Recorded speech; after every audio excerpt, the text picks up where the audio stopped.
But see, the difference when you have 1,000 people that absolutely love what you do for them, as opposed to 1,000,000 people who like your show, it's kind of a difference. That 1,000 people, now you figure out, let's say you're a fitness brand. Now you say to yourself, what?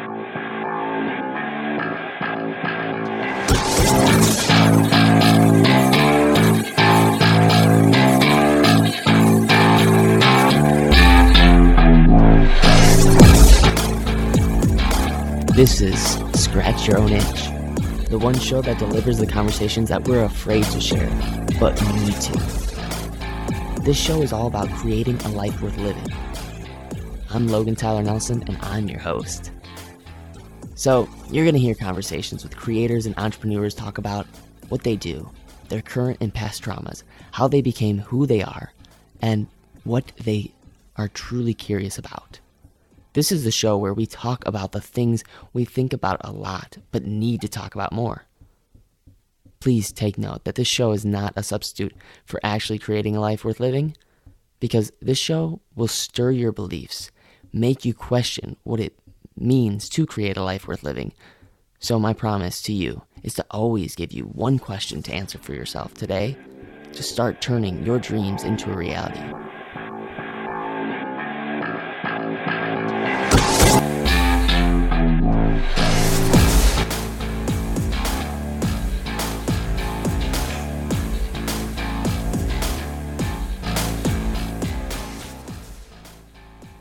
So, my curiosity question is, what's the difference between knowing something and understanding something, but actually implementing that understanding into practice? Okay, let me say that again. What's the difference between knowing something and understanding something, but actually implementing that idea into practice? Okay, so let me set the tone. We live in a world where not just celebrities have brands anymore. Everyone that has a social media, whether it's Twitter, Facebook, Instagram, Pinstagram, or Pinterest, or whatever you call it nowadays, has a brand. A so-called story that everyone receives when they go on your profile. For example, when you go on Apple's website, you see simplistic, futuristic, beautiful. That brand is just coming out at you, and it's your choice whether or not you want to buy their story. So, if you're kind of like curious about what I'm talking about, then this episode is for you, because my guest today is a master at deciding, not only helping and deciding those who want to create brands for themselves, but honestly, he is a guy who has changed the way I look at my life, changed the way of so many companies' lives, and changed the way that we look at ourselves. He's innovated the way we think about our brands. He's an author of critically acclaimed books such as The Business of Belief, and he's the creator of I Am Keats, a philosophy focused on transformation. A popular speaker, he lectures to corporations, associations, and university audiences around the world, and works confidently with executives and management teams at a number of the top companies. So, without further ado, please give a huge warm welcome to the one and only Tom Asacker. Hey, Tom, man. Hey, Logan, how you doing? Good. Thank you so much for coming on, not just once, but a second time. So, You're very welcome. I'm looking forward to it. Yeah, me too. So looking forward to it. So the mission of the show is you scratch your own itch, where it's taking a problem that you have, with yourself, or maybe you had a problem with the way a company does something or the way people do something, and you're trying to solve this problem, so you turn it into a business. What does that mean to you when you're trying to scratch your own itch? Well, look, I think that scratching the itch is important when you start a business, but it's also important to realize that if you want to be successful with that business, and I mean monetarily, then you have to scratch other people's itch as well. So if you start something and you really don't know whether people in the marketplace that you're trying to serve have an itch, if you just kind of imagine that they do, or if you would like them to have an itch, or, I hear a lot of people say, people should do this. That's why I'm starting this business. Or people need this. That's why I'm starting this business. And those businesses are doomed to fail because there are so many products and services and brands of everything out there. Unless yours is speaking directly to the person that has the itch, that wants the itch to go away, you're going to be struggling. So just that's like the key piece of advice I can give anyone out there is make sure you're actually taking care of somebody else's itch. I love it. I love it because I think some people have great intentions. They're trying to, for example, maybe solve a very big problem with people suffering, right? And so they have this hobby where they entertain people, and they go on YouTube and they make these awesome videos. And there might be some people that are going to get upset with this, but I'm just gonna say it that until you turn your YouTube videos that are funny into an actual profitable way of getting in life, like it's not a business yet. So how does someone do that? Do you think someone that is out there trying to entertain and actually deep down they're trying to end a little bit of someone's suffering because they just want to make people laugh? How does someone take and actually turn their YouTube channel into a sort of brand and be more strategic about the way they deliver their content? Yeah, okay, so let's use YouTube and a YouTube channel as an example. So you have something that you're trying to provide people that you feel will scratch their itch. So whether it's entertainment, whether it's information, whether it's a combination of entertainment and information, whether it's news, it doesn't matter what it is. What you're hoping is that people are going to come to that channel. Either somebody's going to recommend that they go to it, they're going to see a clip of it somewhere, and so you're trying to grab their feelings, right? You want them to say in their mind very rapidly, oh, this looks like something I might be interested in, right? Something that for me, this is something for me, because that's how we make most of our decisions in the marketplace. People think we're making these rational decisions, but we're not. It's impossible. What we're doing is our feelings convey something to us. Either approach this thing because there's something in it for you, or avoid that thing because it's not that's dangerous or it's a waste of time or whatever it is. That's it. So you draw them in with this feeling, with something that says, okay, yeah, great. Now, and this is the tough part, because it's easy to get somebody to watch something once. Now you've got to figure out, how do I get them to come back to the next one? How do I do that? How do I keep them engaged, right? So you don't just end your show or your news program or whatever it is and say, it was nice seeing you, bye-bye. You either better collect some kind of email address so you can inform them that there's a new show coming, have them subscribe to the channel so they get a notification, let them know at the end of the first show what's coming up on the next show that's really exciting so that you pull them in again. And if you can do this over and over and over again, now you have to ask yourself, okay, what's the model? Will people pay for this? Now, in general, it's not all media brands, but let's call that a media brand. In general, people don't pay for media. They have been hooked on this idea that it should be free and they'll tolerate the ads. So most YouTube channels have ads that are placed in there randomly by YouTube, some type of algorithm that places ads from all kinds of different companies onto the most popular platforms with the most viewers for particular subject matter. So you can go that direction, right? So that's one way, is ad supported.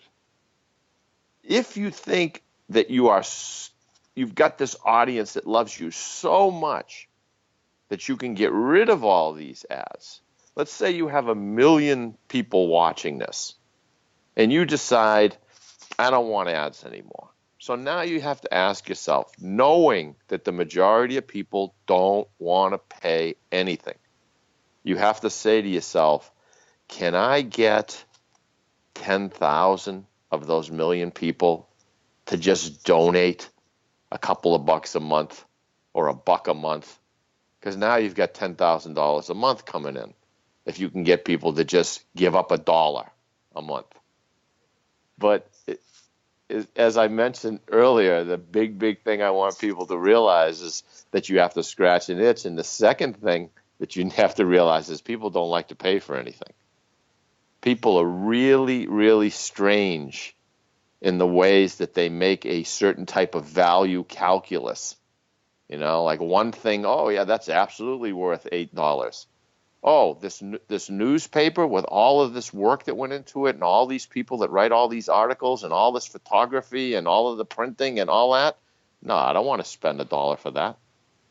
So it's really strange, but you need to understand it so that you don't get surprised when you go out there and start encountering how people really act and react in the marketplace. Hey, Logan Tyler Nelson here. I would so appreciate it if you took some time to hit the subscribe button. I really want to just honestly live and give. Why? Because I was told when I was young that if you're feeling down, the best way to feel better is by lifting someone up again. So in an effort to make someone feel less alone, please hit the subscribe button so the podcast has a better chance of being found and making someone feel less alone. And if you're feeling down, hey, it can help you. Know that by hitting that subscribe button, you just did someone a huge favor. So thank you for hitting that subscribe button.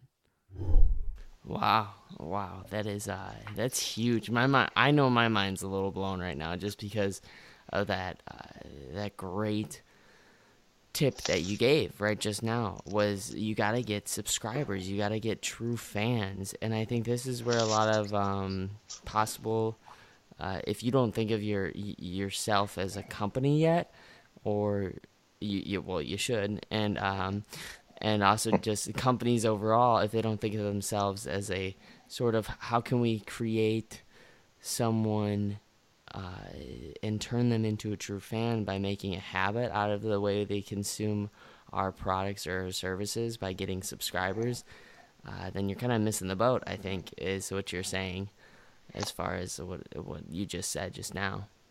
Well, yeah, and remember, I mean, this, and you know, I don't want people to be paranoid, but you have to understand that there are hundreds of thousands, if not millions of people trying to take those people's limited attention away from you. So let's say that you listen to podcasts when you're driving, and you've got this short list on your phone that you listen to as you're driving. Let's say it's like a half a dozen. And then all of a sudden, one of these particular podcasts is not really engaging you anymore. It's starting to, veer away from the subject matter, or I don't know, the audio quality is going down, or whatever it happens to be. All of a sudden, your mind says, well, there's a couple 100,000 podcasts out there. Let me try another one. So then you bring in this other one into your short list, and you remove that one that for some reason didn't keep you fully engaged. And that's the tricky part about being a media brand, is how do I keep people coming back and I don't lose them? That's a hard thing to do. I mean, I used to watch Survivor. I remember when Survivor first came on years and years ago. I could not wait to watch this. I'd watch it with my daughter. We try to predict all, who was going to win. And I mean, we watched it season after season after season. And then I don't remember what happened. But one particular season didn't really work. It didn't engage us. They tried to do something clever. I don't remember what they did. And so we tuned it out, watched something else. I've never gone back to that show. It's off of my radar screen, my mental radar screen.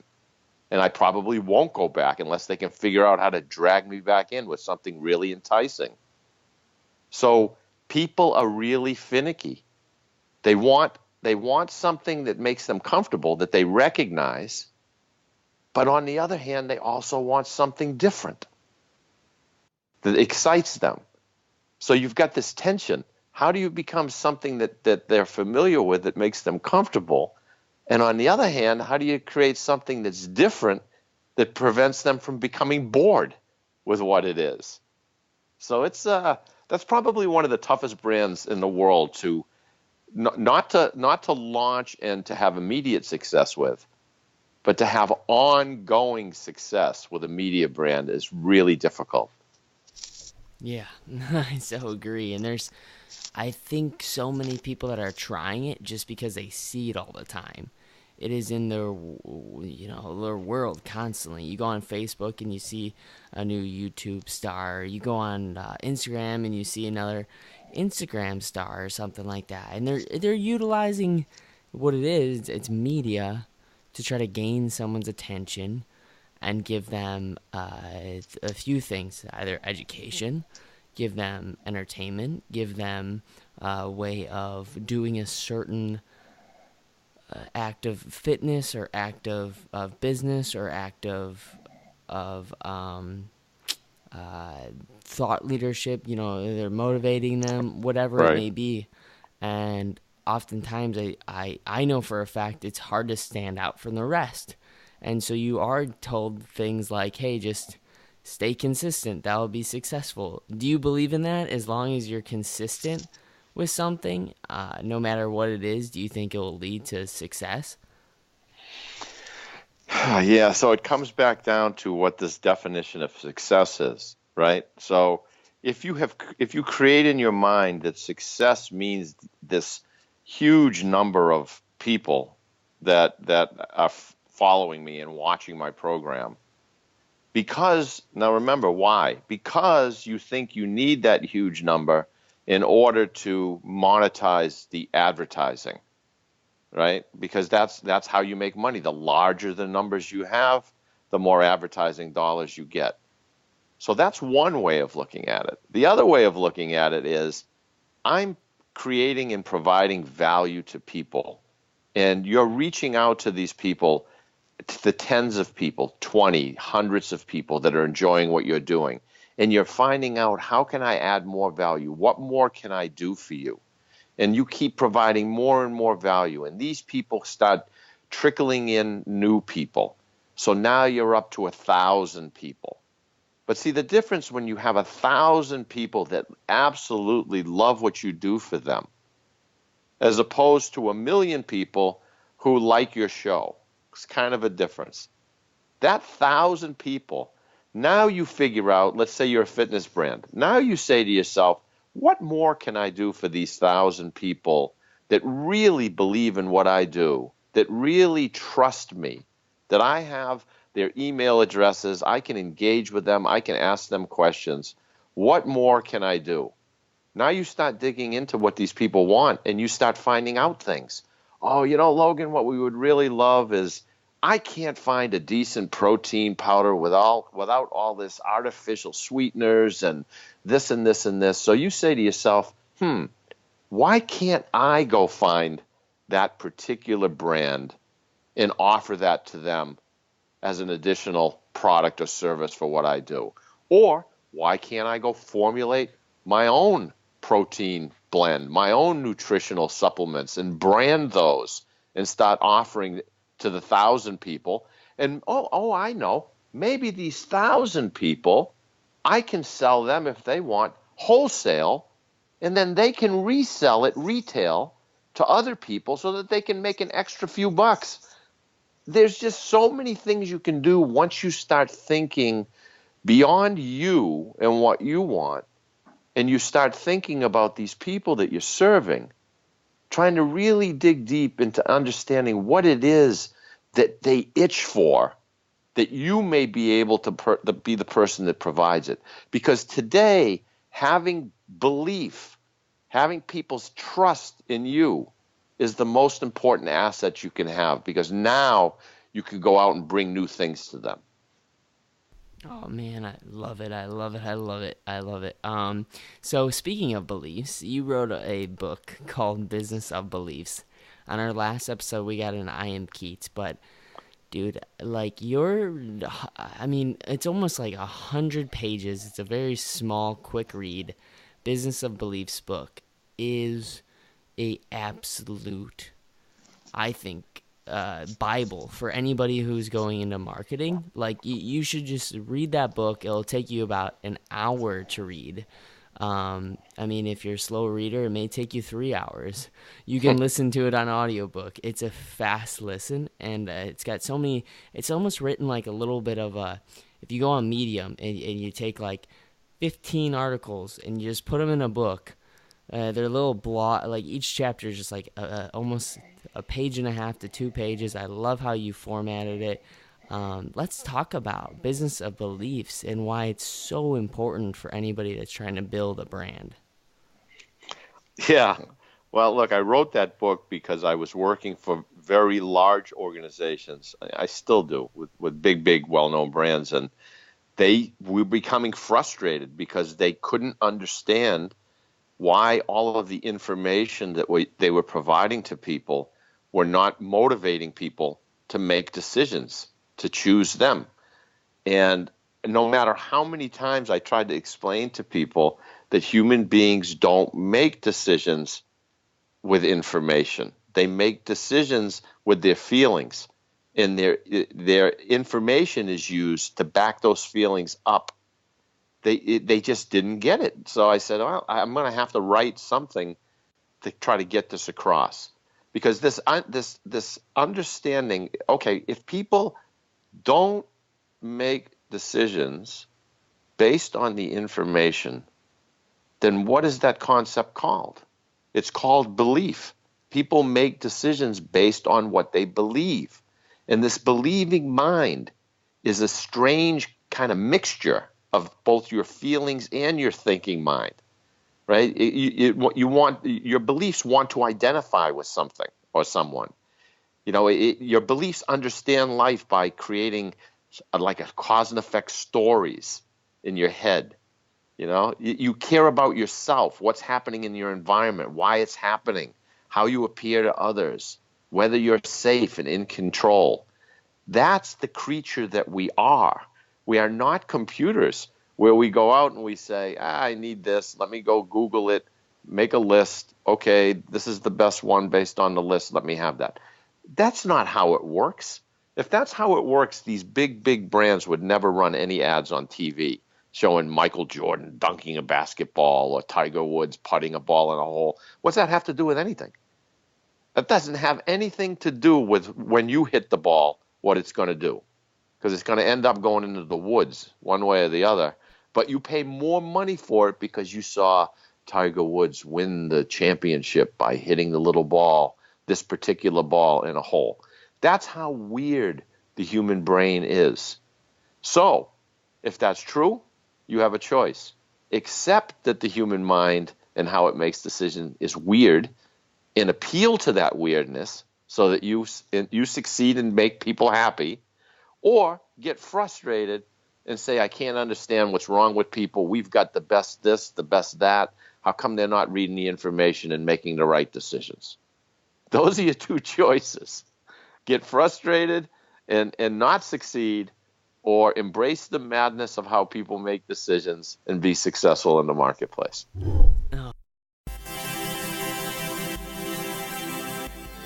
Hey friends, so let me ask you real quick. Are you someone who's trying to get more visibility? Who's trying to be in front of the crowd? Well, if that's you, I want to let you know that first of all, you're not alone. Second of all, If you want to get on more podcasts, or ones that actually scratch your own itch, meaning maybe you have a book, or a business, or maybe you do speaking, or if you don't yet do speaking, maybe you can, and maybe you'd love to. Well, I put something together for you, and in this little giveaway, I'm going to show you how to pitch yourself or podcasts, and how to actually be professional when you show up so you can be the next authority in your niche, so you can start scratching your own itch. I know what it's like to build something, create something, and then there just be crickets. No one wants that. You need to be seen. You need to be heard because you have a message to share. A message that is worthy of hearing. Podcasts nowadays, more than ever, are being consumed by people. And guess who's actually learning the knowledge that's being shared? It's podcast listeners. It gives you a license to be an authority in whatever area you really dream of being an authority in. So if this at all starts to give you a little itch to scratch, just email Logan at LoganTylerNelson.com.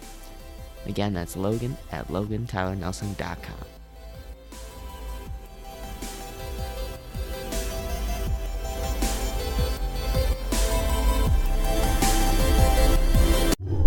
Oh man, that is I think it's just such gold for anyone who's not heard this before.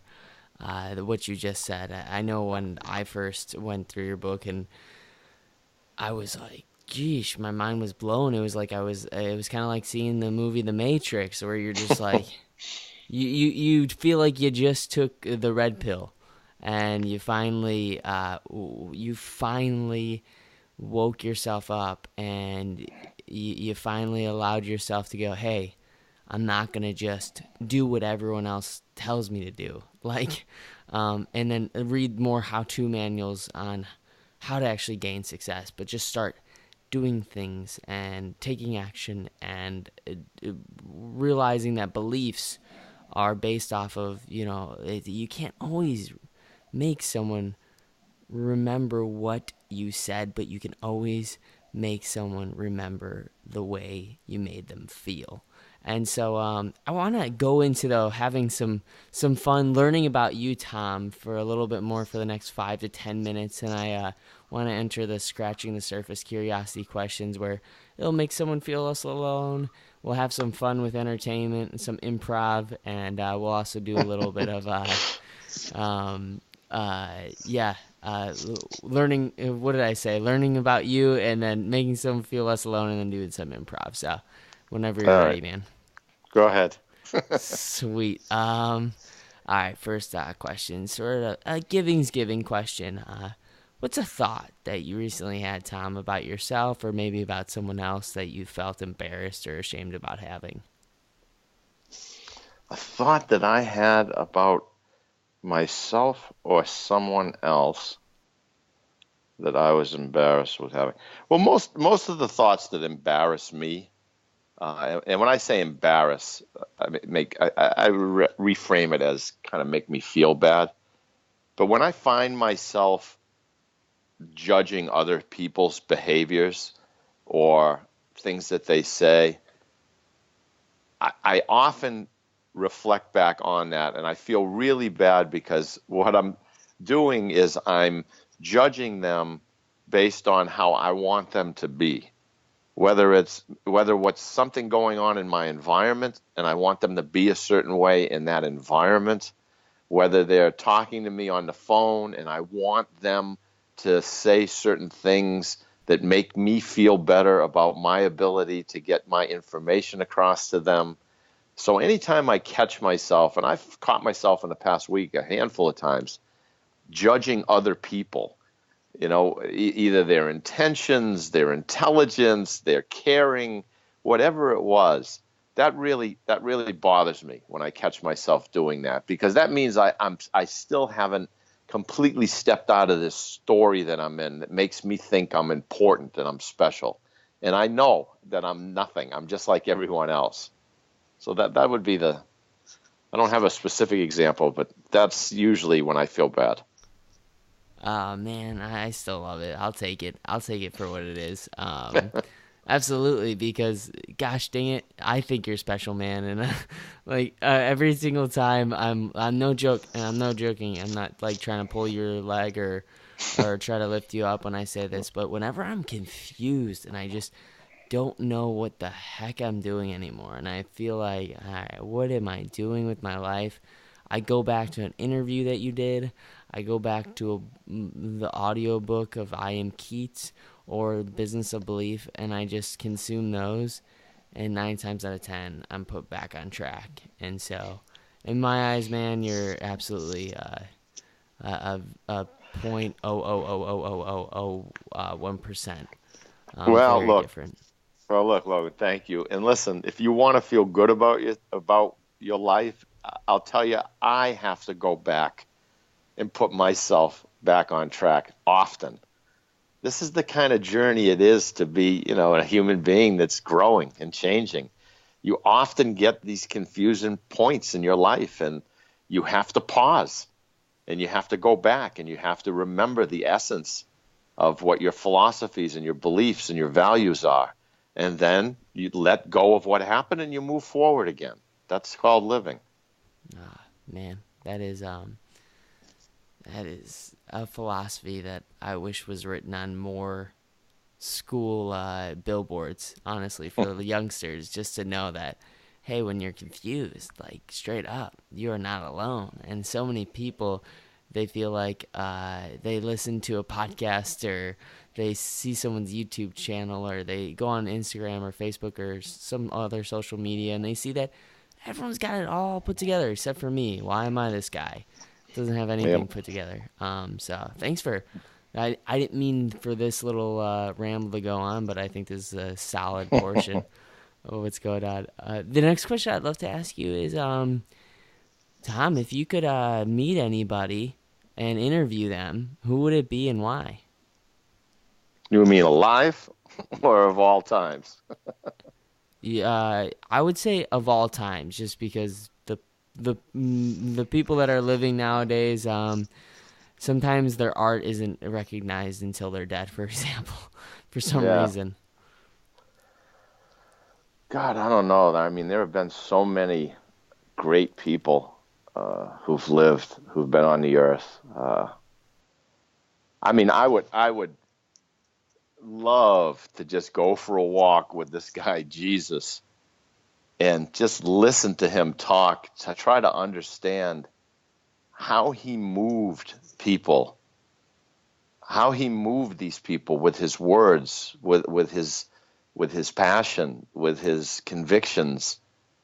I mean, you're talking about a revolutionary human being that changed a small group of people and put so much passion into them that they changed, you know, millions of people's thinking.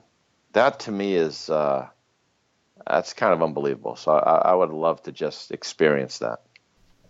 Yeah, talk about well, even though some people might get mad if I say this, but talk about a true celebrity, Jesus. I mean, the Yeah, most famous brand there brand. is. Yeah, exactly. Listen, and this is the interesting thing.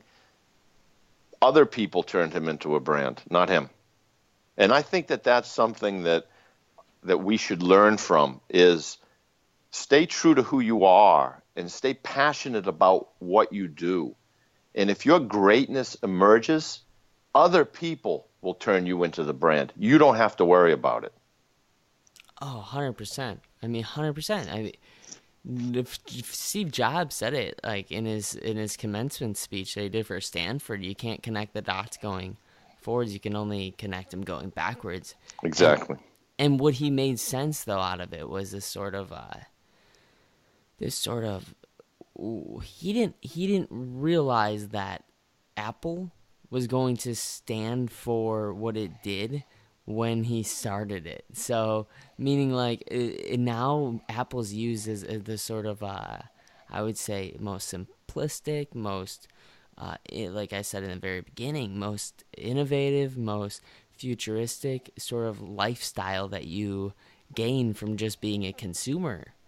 And there was there was no like brand around it. It was just they were making products that were that were that were easy to use, and that was the only thing that he wanted to do. And so yeah. Anyways, I want to ask you though, real quick, is this sort of, what do you think a lot of entrepreneurs nowadays are really, really struggling with, as far as just getting out and separating themselves, rather than actually just doing the work?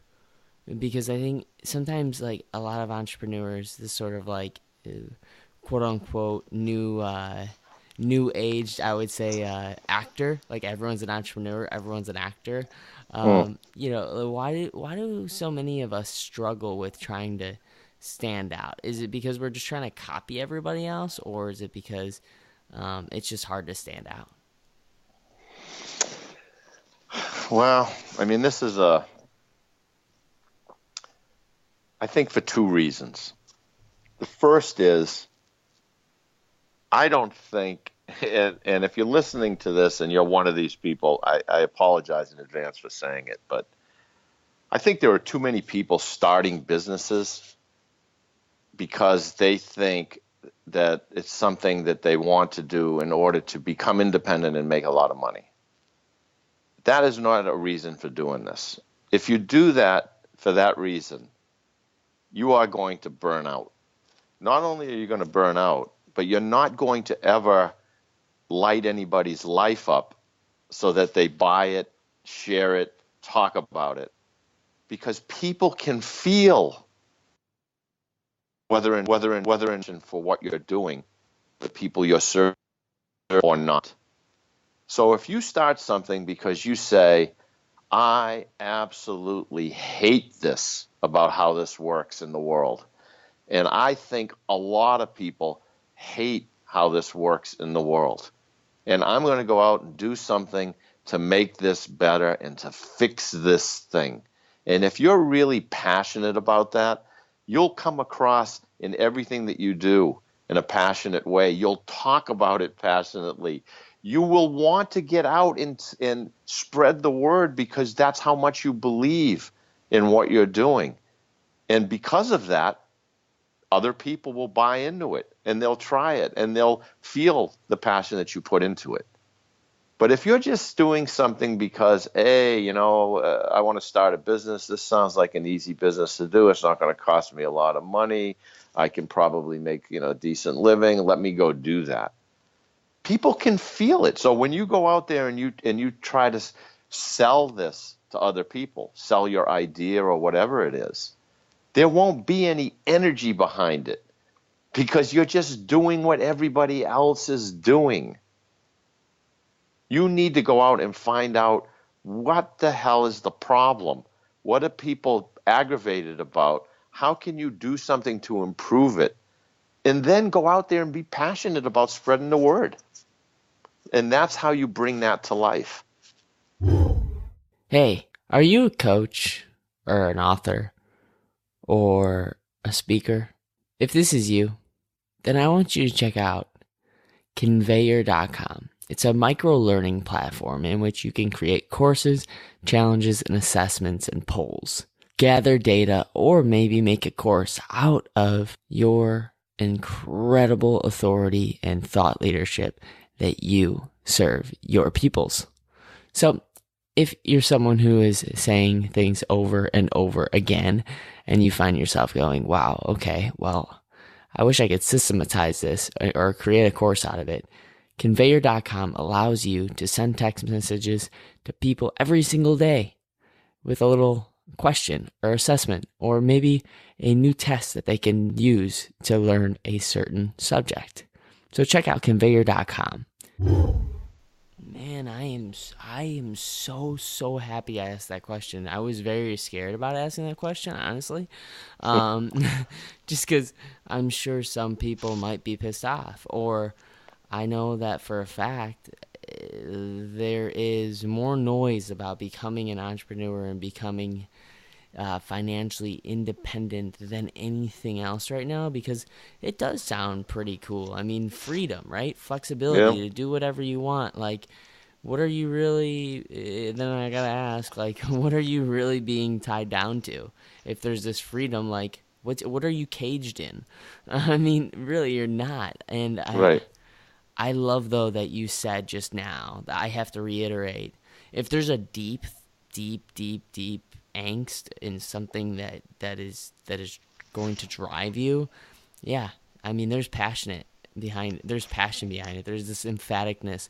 There's this sort of anger. This nonstop, this obsession. That's why people that look up to Disney and look up to Picasso and look up to so many of the greatest artists out there. It wasn't that they were doing it because they watched a lot of motivational videos and they're like, heck, this is really cool. I gotta try this out. It was more so, heck, I can't go to sleep unless I get this done. Right. And so, thank you so much, Tom, for saying that. You're welcome. I just want to ask two more questions, and then we'll leave it out if All you're right. cool with that. Awesome. So the second to last question is, anyone that's listening to this right now, how can they support Tom Asacker and whatever endeavors he's into, or maybe support him by giving them a homework assignment and actually completing this homework assignment, whatever it may be? Oh boy. Well, see, this is interesting. The only way you can support me is to dance with me, right? So if you're interested in growing a business and growing a brand and understanding how people make decisions in the marketplace, go buy The Business of Belief. Go to Amazon, find it, read it. If you have questions, email me. I always answer all my emails. If you're on this personal transformation journey, if you're wondering where you are in life, where you want to go next, if you're feeling a little stuck, go buy I Am Keats, Keats. You'll find that at Amazon as well. Read it, interact with me. The way that people support me is by talking to me, by interacting with me, by giving me more information about how I can improve what I'm doing so that other people can improve what they're doing, and we all improve and our lives improve together. So that would be the best way for me. Yeah, Tom is by far one of the best responders as far as emails goes. I mean, this guy is on it.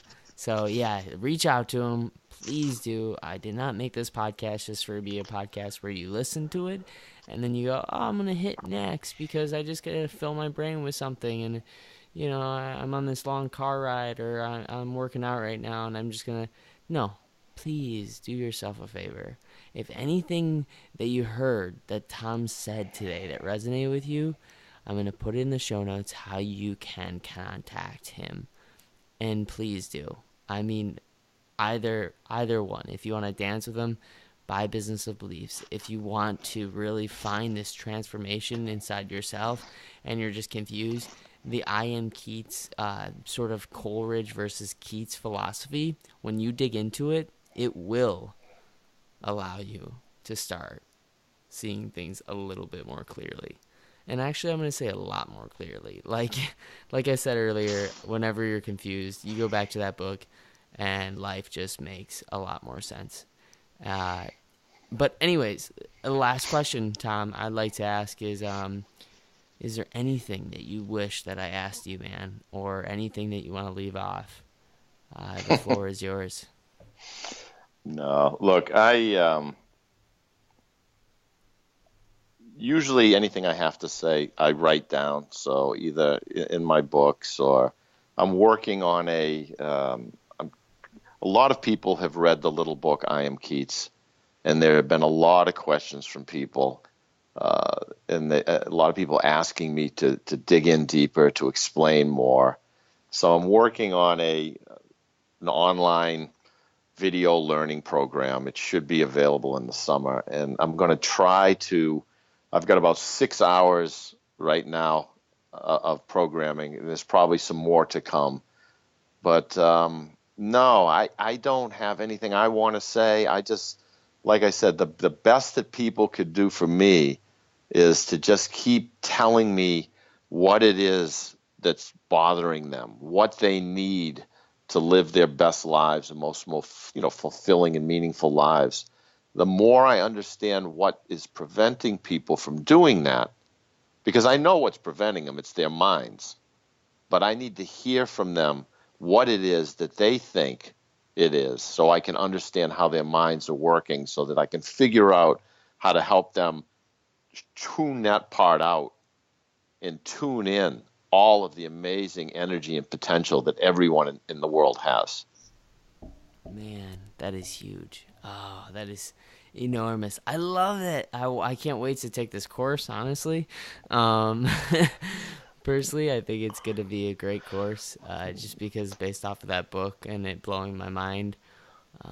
Yeah, people, and you're not a bad person if you have more questions. It's good. It means you're inquisitive. So I'm happy people are asking you more questions about that. Ask away. This is the thing we have to do more of today as a culture, is stop arguing with each other, stop tweeting negative things to each other, and let's try to understand each other a little better. Let's ask each other more questions, and let's be more curious and compassionate with each other. And if we do that together, we'll come up with creative ways of improving everyone's life. There's an abundance of anything you can look for in the world to improve each other's lives. The only thing that's stopping us is our own ability to understand each other and to be compassionate and creative in the process. So that's what I'm hoping to do with everything that I'm working on. 100%. Thank you so much for saying that, because the thing is, we have a bunch of talk shows right now, but why don't we have any listen shows? Yeah, exactly. It's like we have a bunch of those. Let's make some listen shows out of all these people that are arguing on Twitter, Facebook, and Instagram. And I'm not trying to make a world of just like happy-go-lucky, and I don't think you are either, Tom, of like people that just agree with everybody. But I think the understanding is that's what our minds were built for, is to understand and to then put it into practice. But hey, that's just gold, Tom. Thank you so much again for coming on, and I can't wait to keep in touch and promote the heck out of your course when it comes out. And also anybody that's listening to this, like I said, please get a hold of Tom. He's the man. All right, man. Thank you, Logan. I've had a great time. Likewise.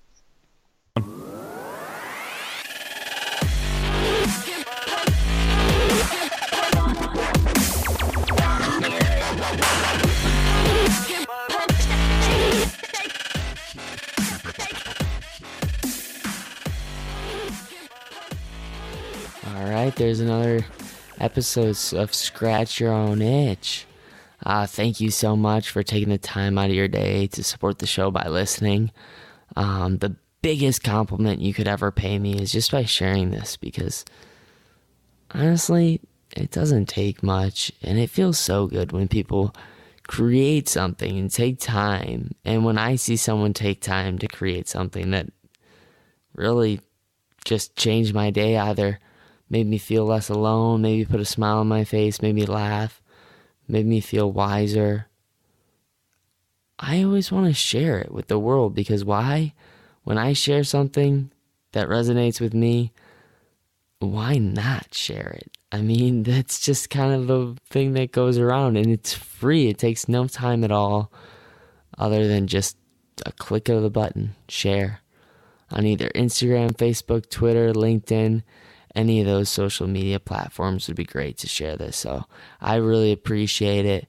And I want to say that anybody who's looking to gain authority or expertise in their area, and they don't want to take another year or year and a half to write a book and wait until that's published, I think the best way is right now is to start a podcast. So if you're at all interested in starting a podcast, if you meet the certain requirements, I would love to help you with a podcast and also get a website going for you as well. And this is not an easy task. It's hard to actually get it done and get it out there. So every now and then we need some help, and I'm here for you. So please reach me at logan@logantylernelson.com if you're interested at all.